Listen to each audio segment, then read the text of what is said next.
오늘 말씀의 제목은 무엇이 더 유익할까인데요. 같이 한번 읽어보겠습니다. 무엇이 더 유익할까? 여러분, 무엇이 더 유익할까요? 삶의 지혜 여러분 다 가지고 계실 것이고요. 특별히 바울 선생은 무엇이 더 유익할까에 대한 고민을 많이 했고, 고민뿐만이 아니라 삶을 통해서 그 유익을 위해서 다름질했던 귀한 믿음의 어른입니다. 흔히 비만의 증가의 원인, 왜 살이 찔까에 대한 고민들을 많이 하는데, 밥을 많이 먹는 사람이 비만하다, 그렇게 볼 수도 있겠지만, 살을 찌는 이유는 간식을 너무 자주 먹는다는 거예요. 간식을 자주 먹는 것이 비만의 원인이 된다는 거죠. 작은 것들이 쌓이고 쌓이면 결과가 달라진다, 그렇게 봅니다. 사실 어린이와 함께하는 저 시간을 어린이들을 위한 설교나 교훈으로 생각하기보다 우리 모두가 식사할 때 기도도 좀 하고, 아침 일어날 때, 잠잘 때 기도하는 것, 이것이 쌓이고 쌓이면, 그리고 신앙생활에서 말씀을 읽고 또 읽고 써보고 하는 것이 쌓이고 쌓이면 나도 모르게 말씀을 의지해서 기도하게 되고, 또 하나님에 대한 계획들을 더 깨닫는 그러한 시간이 많으리라고 봅니다.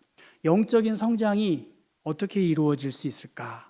여러분 스스로 듣는 것만이 아니라, 믿음은 들음에서 난다고 하지만 저는 듣는 것 플러스 우리 스스로 읽고 하나님의 말씀이 무엇인지를 좀 정리하면서 이것이 쌓이고 쌓이면 그것이 우리의 신앙이 되고 영적인 성장에 좋은 촉진이 될 것이라고 확신합니다. 당신의 유일한 위로가 무엇입니까? 무엇이 나에게 위로가 될까? 살든지 죽든지 당신의 유일한 위로가 무엇입니까? 라고 하이델베르크 교리 문답은 묻습니다. 무엇이 당신의 유일한 위로가 될까? 여러분, 무엇이 위로가 될까요? 돈이요? 네, 맞죠. 돈이 위로가 됩니다.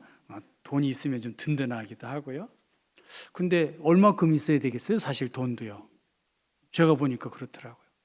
어떻든 무엇이 나의 유일한 위로일까? 우리가 신앙생활을 하는데 예수 믿는 사람에게 무엇이 유일한 위로일까라고 하이델베르크 교리 문답은 묻는데, 그것에 대한 답은 나는 나의 것이 아니요 몸과 영혼과 사나 죽으나 나의 신실하신 구주 예수 그리스도에게 내가 속해 있다. 나는 예수의 사람이고 예수 그리스도가 나의 유일한 위로자이시고 도움이십니다라고 고백하는 것, 그것이 요리문답의 질문과 대답입니다.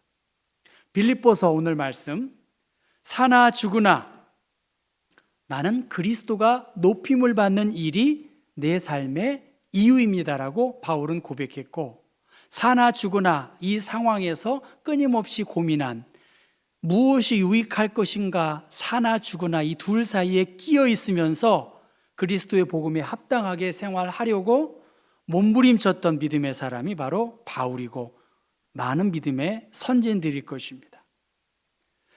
왜냐하면 이 빌립보 교회에는 복음을 위해서 또 기쁨을 위해서 바울 선생이 큰 기대감을 가지고 교회도 세웠고, 그 공동체가 신실한 하나님의 일들을 펼쳤던 공동체였습니다.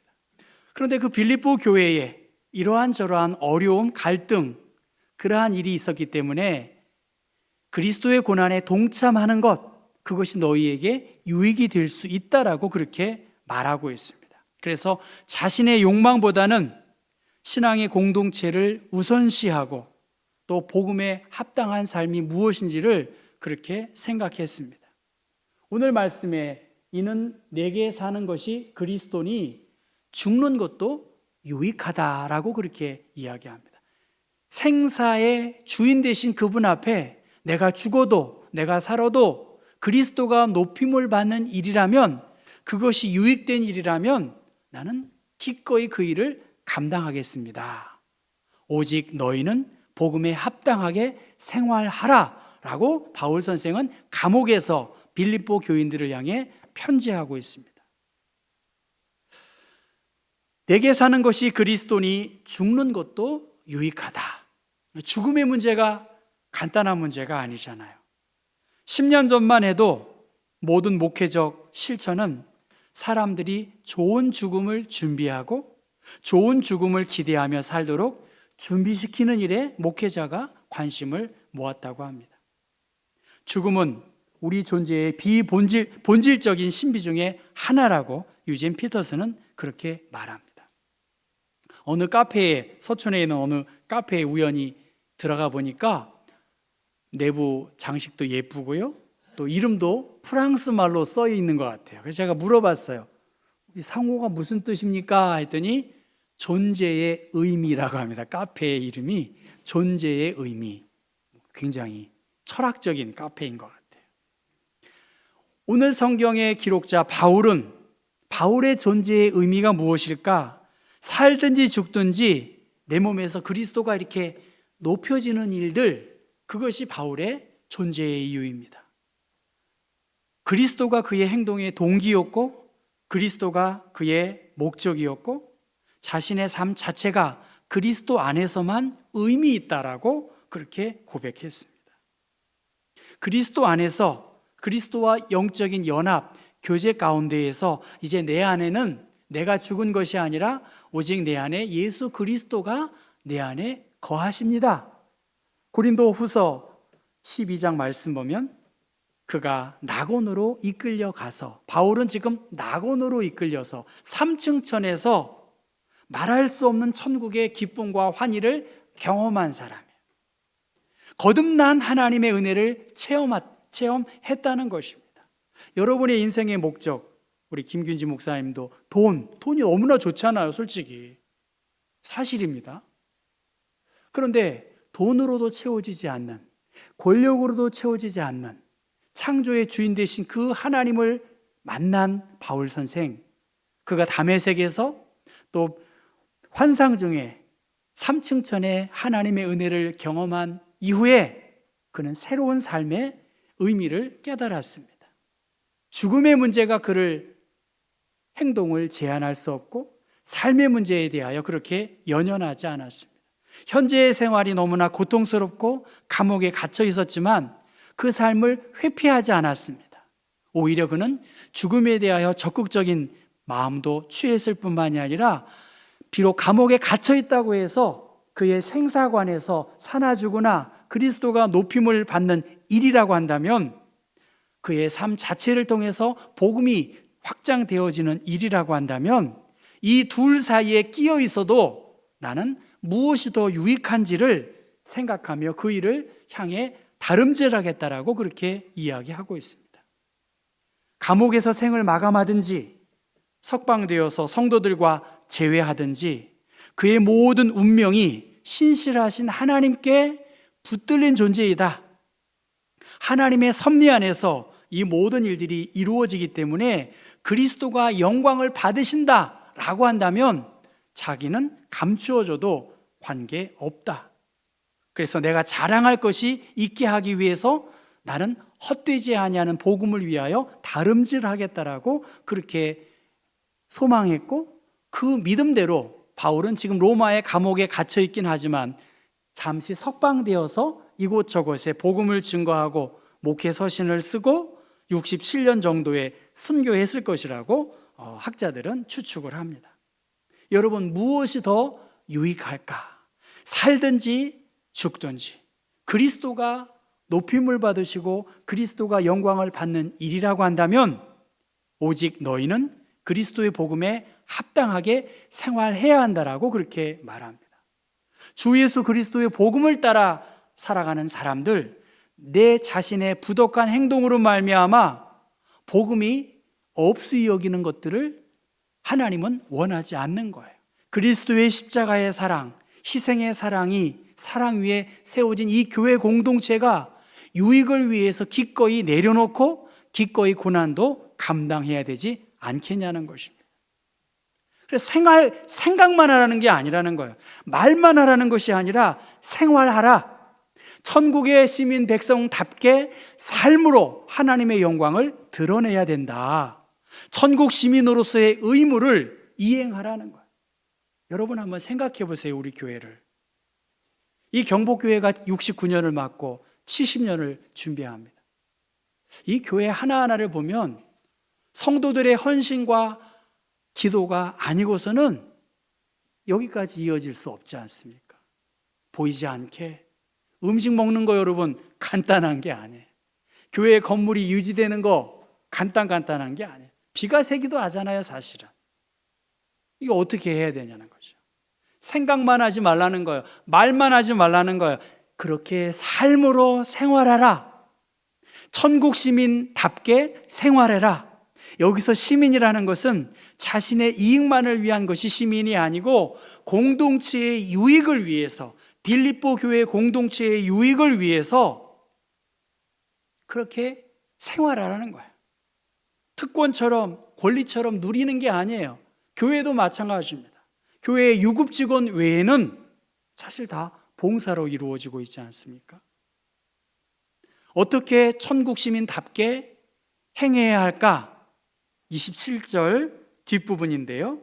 너희가 한 마음으로 서서 한 뜻으로 복음의 신앙을 위하여 협력하라는 거예요. 따라해 볼까요? 협력해야 된다. 여러분 교회 일에 협력하시나요? 솔직하게 협력하시나요? 말만 하는 거 아니에요? 생각만 하는 거 아니에요? 여기서 협력하라는 거 같이 경기하는 것입니다.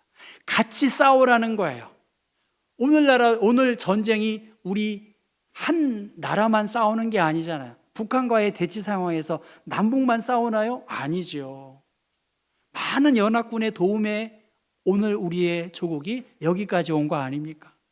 열왕기하 3장 말씀 보면 모압이 북이스라엘에 대하여 조공을 바치지 않았어요. 이것에 대해서 남유다와 또 에돔과 연합해서 전쟁을 치르게 되었습니다. 영적인 전쟁도 마찬가지입니다, 여러분. 혼자 싸우는 게 아니에요. 혼자 대적을 물리치는 것이 아니라 분명히 대적들, 빌립보 교회 공동체를 위협하는 적대 세력이 있었지만 한 마음과 한 뜻으로 너희들이 마음을 모아서 방관자가 되지 말고 손님처럼 교회를 왔다 갔다 하지 말고 그 직분에 맞도록, 여러분 너무나 귀한 거 아니겠어요? 성도라고 불러줬고 집사로 권사로 불러주었고 장로로 목사로 우리를 세워주셨는데 그리스도인들은 복음의 신앙을 위해서 유익을 위해서 싸워야 할 가치가 충분히 있다는 거예요. 영적인 전쟁을 수행하기 위해서 나 혼자가 아니라 함께 힘을 모아야 되겠지 않습니까? 여러분 교회에 그냥 방관자로 계신 분들이 저는 보이고요, 또 열심을 가지고 애쓰시는 분들이 저는 보여요. 전투에 임하는 병사들, 계속된 공격 속에서도 흔들리지 않고 용기를 잃지 않는 그 병사, 그 공동체는 희망이 있지 않습니까? 빌립보 교인들 박해 속에서도 의연하게 대처하고 있다면 성도들에게는 구원의 증거이고요, 반대로 박해하는 자들은 하나님을 대적하는 자들이 되어서 심판을 면치 못할 것입니다. 저는 초대교회와 한국교회 초창기 7, 80년도의 한국교회를 생각해 봅니다. 지극히 미약해요. 지극히 소수예요. 여러분 숫자가 그렇게 중요한가요? 여러분 한 분 한 분 나이가 그렇게 중요한가요? 그런데 우리의 의식 속에서 패배감, 회의적인 생각이, 데이터가 너무나 아주 오토매틱으로 작동이 되고 있어요. 모든 게 안 된다고, 못한다고 그렇게 생각하고 있습니다. 그러니까 팔짱만 끼고 있는 거예요. 누군가 하겠지라고. 그런데 초대교회, 이 빌립보 교회 공동체 얼마나 수적으로 미약했습니까?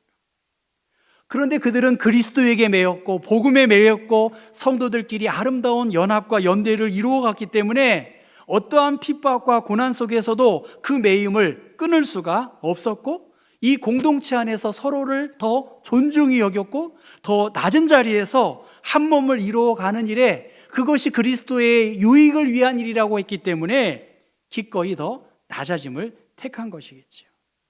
예, 오늘 우리들에게 이 미약한 그리스도인들에 비하면 세상의 권력과 세상의 명예와 세상의 힘은 엄청난 거예요. 우리 교회의 예산, 여러분 굉장히 막 그거 갖고 했다는 얼마 되지도 않아요. 그러나 성도들 한 분 한 분이 낸 것은 그 어떤 것보다도 저는 귀하다고 생각해요. 그 헌신과 사랑이 한 해를 이렇게 돌아보면 기적이지요. 교회가 이렇게 한 해 한 해 69년을 보냈다는 것은 기적인 거예요. 여러분 안 그렇게 생각하세요? 보이지 아니하는 기도와 헌신과 수고가 있었기 때문에 경복교회 오늘이 있었고요. 우리 교회 내일 또한 수치상으로 여러 환경적으로 미약하지만 그러나 많은 세상의 힘과 권력에 비하면 보잘것없는 것 같지만 그러나 이 가운데에서도 그리스도의 영광을 위해서 그를 위하여 고난도 달게 받겠다라고 하는 신실한 일꾼들을 통해서 믿음으로 대응하고 나아간 것이 우리 교회의 역사이고 앞으로 더 어려운 일들이 저는 있을 것이라고 생각해요. 그런데 바울은 감옥에서조차 그리스도로 인하여 복음의 영광을 위하여 살아갔기 때문에 두려움을 넘어서 그리스도의 유익을 위해서 걸어갔던 그의 선교의 열정을 막을 수가 없었다는 것입니다. 에디슨은 전구를 발명했다고 우리가 알고 있잖아요. 에디슨 전 약 80년 전에 1802년에 영국의 화학자이자 발명가인 험프리 데이비라고 하는 사람이 아크 등을 그렇게 조명 기구를 만들었다고 합니다. 필라멘트를 이용해서 이렇게 만들었다는 거예요. 이것은 에디슨의 전구와 비슷하게 작동했지만 이 험프리 데이비가 발명한 이 조명 기구는 빛이 지나치게 밝고 지속 시간이 짧아서 실용성이 매우 떨어졌다고 합니다. 에디슨은 밝기도 적당하고 수명도 오래 가는 전구를 그렇게 개발했다고 하지요. 에디슨은 이렇게 말합니다. 각자 개별적으로는 의미 있는 성과를 내지 못했던 과거의 여러 혁신을 토대로 삼아서 오늘의 전기가 가능했다라고 그렇게 말합니다. 워싱턴 포스트지에서 에디슨에게 질문합니다. 발명의 시대가 저물어 간 것 아닙니까? 이렇게 물어보니까 에디슨은 이렇게 말했다고 합니다. 아직 시작도 되지 않았습니다. 모든 분야가 더 발전할 것입니다. 여러분, 보고 말하는 것이 이렇게 차이가 있습니다. 에디슨은 이렇게 말합니다. 작은 발견이 훗날 어떤 결과를 낳을지 아무도 알 수 없습니다. 누군가가 뭔가를 발견하면 즉시 수많은 실험가와 발명가가 그것을 응용하거나 변형해 온갖 시도를 하기 때문입니다. 라고 말합니다. 발명, 한 번에 이루어지는 것이 아니고 여러 시행착오를 통해서 누군가의 번뜩이는 아이디어가 실패와 반복을 통해서 뭔가 발명을 이루어 간다는 것이죠. 저는 오늘 이 빌립보서 말씀을 묵상하고 준비하면서 우리 교회와 장로 선거와 제 개인의 여러 일들에 대해서 생각해 보았습니다. 한국 교회 전체를 생각해 보았습니다. 2024년 한국 교회, 우리 경복교회, 옛날에 비하면 비교할 수 없는 편리함, 여러 좋은 점도 있지만 그러나 지금 오늘 우리가 맞은 현실은 우리 안에 굉장히 회의적이고 부정적인 데이터가 자리 잡고 있는 거예요. 안 된다는 거예요. 안 된다는 거예요. 여러분, 안 되나요? 안 될 확률이 높습니다. 안 될까요? 우리 경복교회는 어떻게 될까요? 될 수 있습니까? 역시 제가 보기에 우리 김 박사님 학문적인 건 말할 것도 없고 믿음이 좋으신 것 같아요. 예, 우리 안에 너무 회의적인 생각들이 너무 가득 차 있어요. 안 된다는 생각들이 많이 있다는 거예요. 지금 바울은 감옥에 갇혀 있으면서도 살든지 죽든지 그리스도가 존귀함을 드러낸다면 아무런 문제가 아니라고, 그것이 나의 그리스도를 높이는 그것이 나의 존재 이유라고 생각했습니다.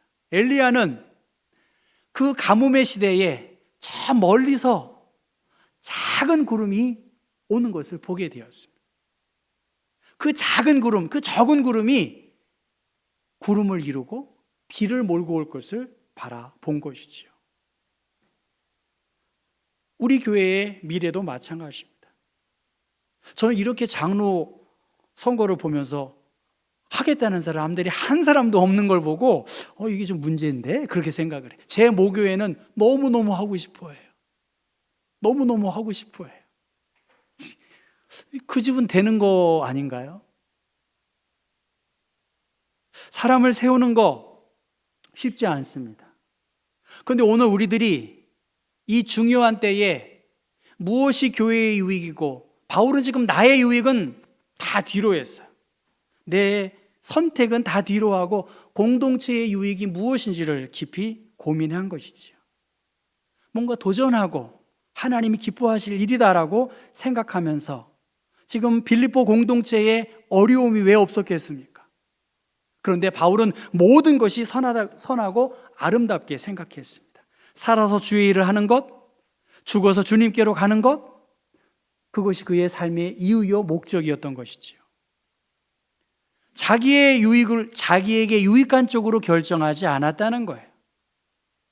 자기의 입맛에 따라 선택하고 판단하지 않았다는 것입니다. 특별히 무엇이 내 개인적인 신앙의 성장의 유익일까?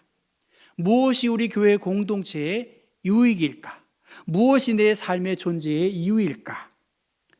하나님을 만나고 삼층천의 신비와 다메섹에서 주 예수를 만난 바울의 고백, 사나 죽으나 그리스도가 영광과 높임을 받는 일이라고 한다면 나는 아무것도 아니라고 그렇게 말씀하셨고, 우리는 많은 시행착오가 있었어요. 우리 교회도 69년까지 온 많은 시행착오가 있었고, 그 시행착오에서 정말 신실한 일꾼을 하나님은 찾고 기대하고 계세요. 그 대상은 먼 곳에 있는 것이 아니라 내가 바로 그리스도의 유익을 위해서 이 시대에 하나님이 나에게 맡겨준 일들을 감당할 수 있는 그러한 귀한 하나님의 사람입니다. 육체의 연습은 약간의 유익이 있으나 경건은 범사의 유익이 많다라고 그렇게 말씀하셨습니다. 너희에게도 그와 같은 싸움이 있을 것이다. 여러분, 싸움이 없으면 우리는 병들어 있는 거예요. 왜 고민이 없겠습니까? 전 정말 윤동주 시인이 별을 헤이는 밤 이런 거 서시 이거보다 일제의 이 고통 중에서 내 시가 이렇게 잘 쓰여지는 것이, 윤동주는 괴롭다고 그랬어요. 전 그 시가 제일 마음에 와닿아요. 하나님이 나에게 많은 은혜와 사랑을 베풀어 주셨는데 그리스도의 유익을 위해, 교회 공동체의 유익을 위해 고민이 없다면 전 정말 너무 마음이 아파요. 전 고민합니다. 무엇이 그리스도의 유익이 될까? 저의 부름, 저의 사명. 전 개인적으로 목사할 만큼 했다고 생각해요, 진짜로. 그러나 이제는 하나님이 나를 부르셨기 때문에 정말 그리스도의 영광을 위한 그 사명을 위해서 나의 행동과 모습들이 무엇이 그리스도의 유익일까? 그런 고민들을 하고 있습니다.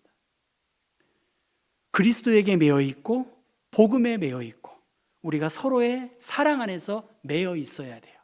매여 있는 것을 풀어한 사람들도 있겠지만, 여러분, 웬만하면 제가 판단이 씁니다. 틀릴 수도 있지만 정말 그리스도에게 매여 있는가?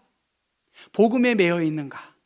교회 공동체의 유익을 위해 내가 불편하고 어려워도 매여 있는가? 이 매여 있는 사람을 통해서 하나님은 유익하게 그 일을 이루어 가고 계십니다. 더 유익한 결단들, 아름다운 헌신들을 통해서 정말 주님의 이름과 주님의 일하심들이 우리 공동체 안에 더 풍성하게 있기를 주님의 이름으로 축원합니다.